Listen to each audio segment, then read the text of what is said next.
Pintunya syurga, la ilaha illallah. Kunci pembukanya, Muhammadur Rasulullah. Renungkan dalam hati dua kalimat suci ini, janganlah sampai goyah selama hidup sampai mati. Pintunya syurga, la ilaha illallah. Kunci pembukanya, Muhammadur Rasulullah. Renungkan dalam hati dua kalimat suci ini, janganlah sampai goyah selama hidup sampai mati. Setelah menyatakan la ilaha illallah, tiada Tuhan selain Allah,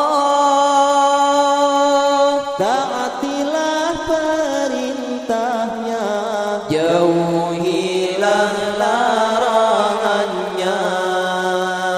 Setelah menyatakan Muhammadur Rasulullah, tiada Tuhan selain Allah, ikutilah sunnah-sunnahnya, amalkanlah ajarannya. Pintunya syurga, la ilaha illallah. Kunci pembukanya, Muhammadur Rasulullah. renungkan dalam hati dua kalimat suci ini, janganlah sampai goyah selama hidup sampai mati. Setelah menyatakan la ilaha illallah, tiada Tuhan selain Allah, taatilah perintahnya, jauhilah larangannya.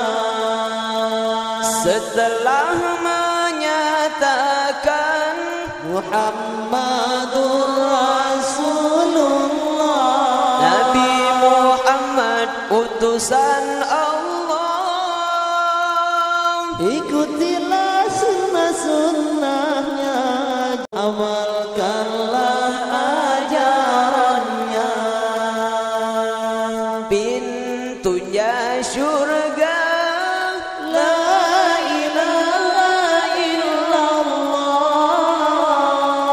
kunci pembukanya, Muhammadur Rasulullah.